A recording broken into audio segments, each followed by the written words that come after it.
Hey guys, what's up? Welcome back to Burn the Ship, the podcast that inspires entrepreneurs to go all in and connects them with professionals that can help them do it. I'm your host, Kellie. And I'm Jordin. And today our guest is Nikki Katzef Woohoo! with Keller Williams, First Atlanta. And today she's just going to talk about the difficult market that is home buying and the ways that she can help you with it. So, where are you from? When did you start getting into business?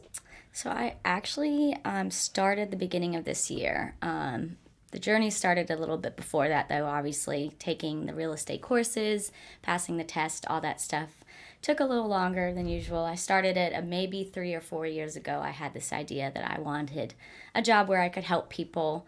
And I always loved watching HGTV, and they made it seem so cool. And so that's where it really all started for me. But only really joined Keller Williams the beginning of this year. Awesome. Well, what'd you do before this?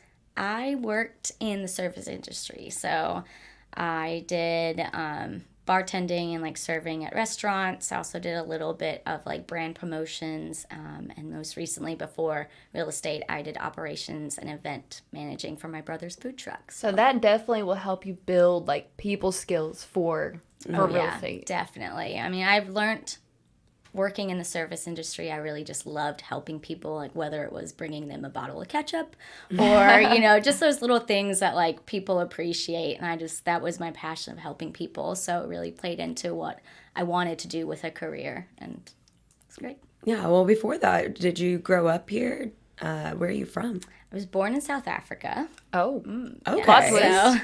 How did I not know that? We're friends, and how did I not know that you're from South same. Africa? Well, it's kind of weird because I was born there. I lived there till I was 6, and then I moved to the States. So in my mind, I was born there. It was cool, but I didn't get to really live. Because you were so young. So, I was I remember little things, but I mainly grew up in Atlanta. So I went to Norcross High School and Duluth Middle and all those. So that was really just my life.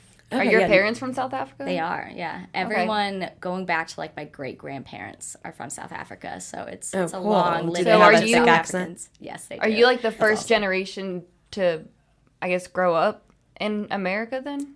Yeah, kind of. I mean, That's I have cousins that were born here, so they're technically the real first generation. But like I said, when you move somewhere at 6 years old, you're kind of still in your beginning stages of really knowing what life is. So Yeah, for sure. That's really cool though. Yeah, thanks.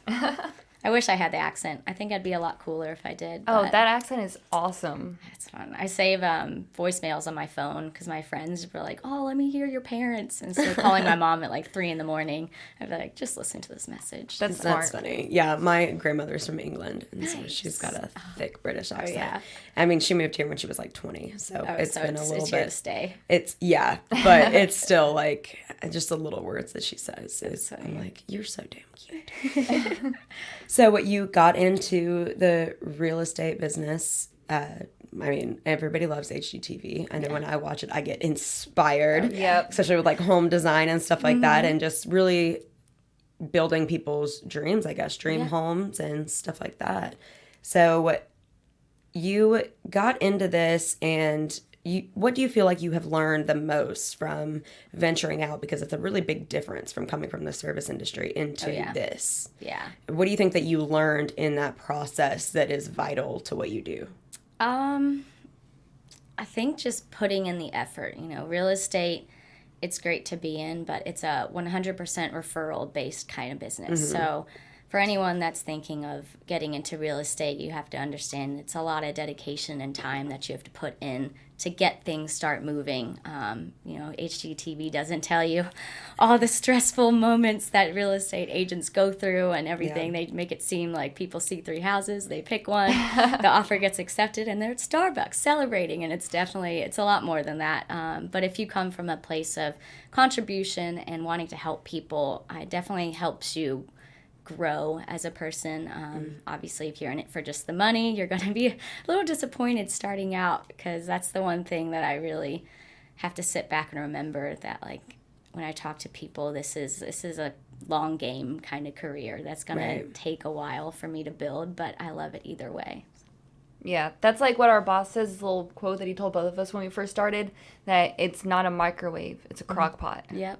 That's So true. it's not instant. I love that saying. Business in general, because, I Yeah. mean, nobody's just going to come in hot, just Right. ready to roll, making mills. No. Yep.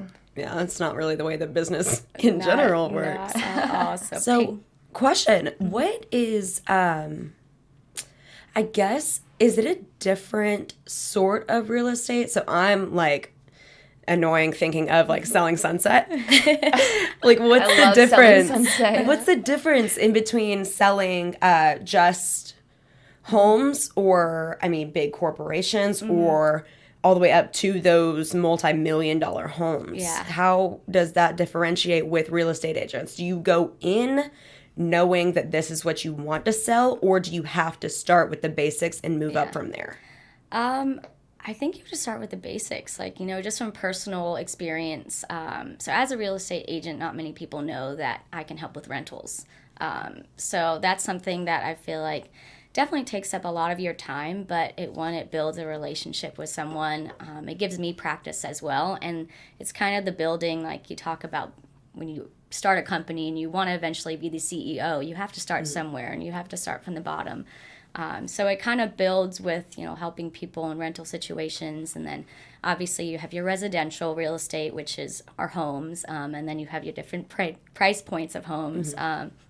Anybody that is a new agent that thinks they want to come in right away and sell the multi-million-dollar luxury homes, I would applaud them if they can come in and do that, but you kind of have to put in the work. And then there's commercial real estate too, and the same thing with helping people find leases for commercial real estate is something I can help with too. It's a little bit different than residential, obviously, but still you're helping someone, so I like it. And then commercial real estate, like selling like big warehouses and stuff, I can still do it, but I refer people out to that. So there are multiple different levels and stages of real estate. Yeah. Everybody, if you are looking for a home, please use Nikki. I know that my family personally is going to use her. My mom's going to buy a home, and my stepdad will buy a home soon as well. So definitely, obviously going to use you because you're cool. And your we biggest trust thing you. is customer service. I mean, you're so personable. And that's really a key so our audience is upcoming entrepreneurs, and that is probably the biggest thing, just getting around networking and communicating with people. Yep. You agree is definitely one of the biggest aspects of developing a business. Yeah, no, like I said, like if you want to get into real estate, you have to be willing to go out there and talk to people and anything you can, because if you sit back and you wait for business to come to you, you're not really going to succeed. And I can't remember where I read the statistic, but they say if 7 real estate agents start at the same time within that 1 year, only one will be standing at the end of the year, and that one agent maybe only will sell like 3 houses at the most. Like it's a very, very hard career to start. And like if you're sitting back and you're just waiting for people to come and find you, you're going to be one of those 6 agents that probably don't make it in the first year because you obviously you don't get paid if you don't get to a closing. So it's not like a full-time job where you get paid hourly. You go out there, you find it. So it's a little disheartening sometimes, but you always have to just put yourself out there, find people you talk to. Obviously it's nice that COVID is kind of dwindling away because I can go out to networking events. I can go out to places. Everything I did starting during COVID was hard because I used Facebook and I used my sphere. So going through my phone and just letting people know that I chose this career path and if there's anything I can do to help them, and just following up with them too, because everybody knows a real estate agent. So it's easy for them to still turn around and go to Zillow as well. Like Zillow's a big competition for me. So I bet. Yeah, for sure. And that's what when I was originally talking to you about it, my mom was going to try to use Zillow, and I was like, no. Like, listen, Nikki's super cool. You can use her. She'll be helpful.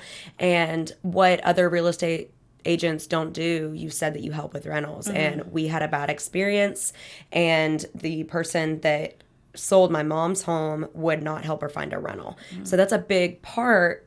And I mean, with COVID and everything, the housing market was so bad. It wasn't in her best interest to buy a home.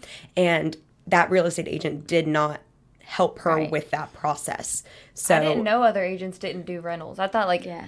they all did both, I guess. Yeah. Well, I've never sold a home, or bought a home. So I think everybody can, if I'm not Yeah. mistaken. You can help. Yeah. It's Every just real if estate you agent want can to. help. So it's just a preferred. matter You have to, Yeah. you have to because prefer it's not a moneymaker. Yeah. And that's why they don't do it. Yeah. Is because it's not they think it's a waste of their time because they're not making a lot of money off of it. Yeah. And I think that separates you from other real estate agents like the one that we used, and you will take the time to help someone. Yeah.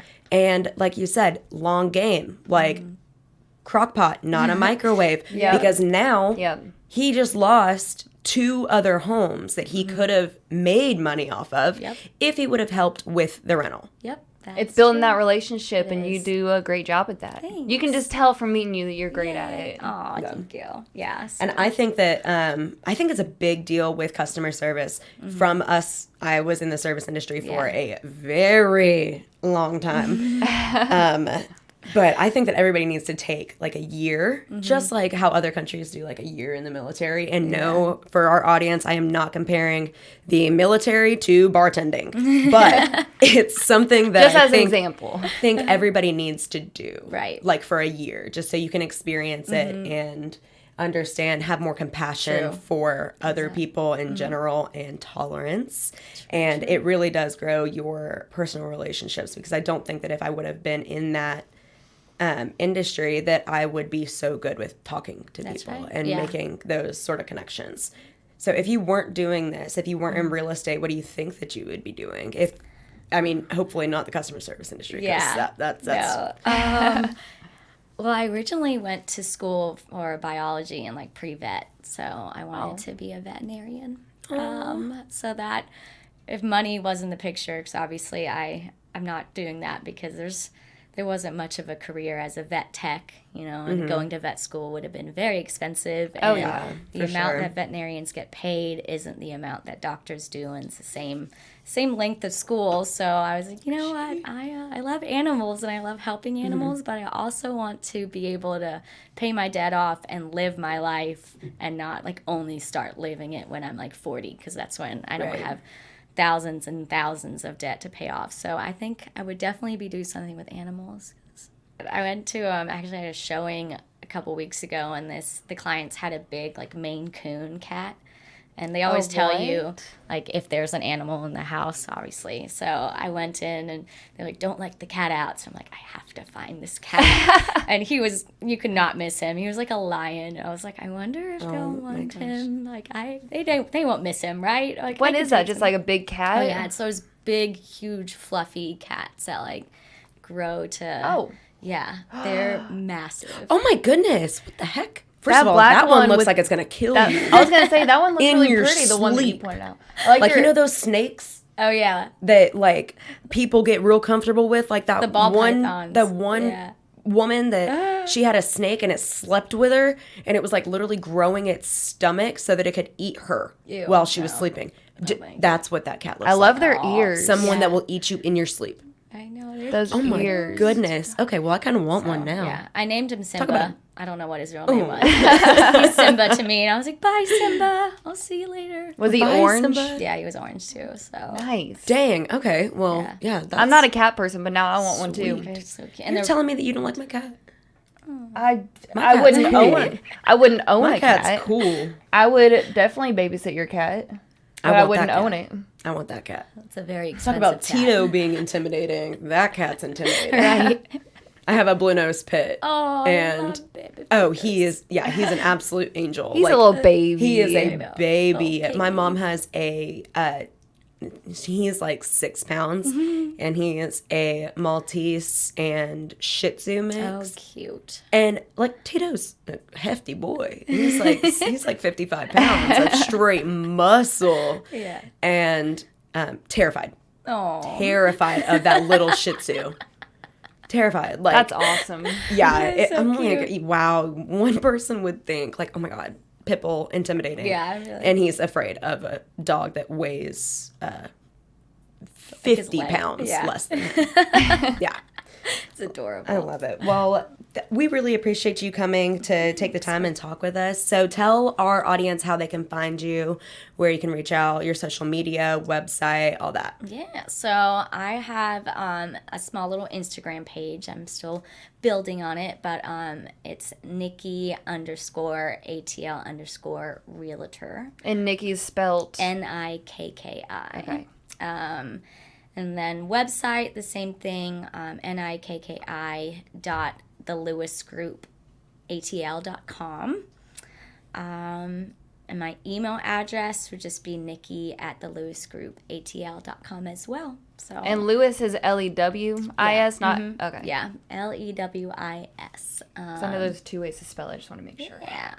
And then if you want to catch me on my cell phone, you can always give me a ring. I have a CRM number, so it'll come like straight through, and it's at 770-824-9090. So if I don't answer, just leave me a message with your name. No, that's the only thing I ask. Otherwise, I have no clue who to call back. Yeah, for sure. So yeah, y'all reach out to Nikki. I mean, really, she will take care of you. Yeah, a genuinely good person with all of your best intentions at heart and just wants to help you find your dream home. So Thank you again for coming in and talking with us. Thanks for chatting. Anytime. Happy to be here. And I mean, if people want to reach out and they want to buy a home within like the next year to 2 years, maybe even 3, you can still reach out. Just you don't have to be ready to buy like yesterday. I'm always happy to educate, happy to walk you through it, help you build that blueprint.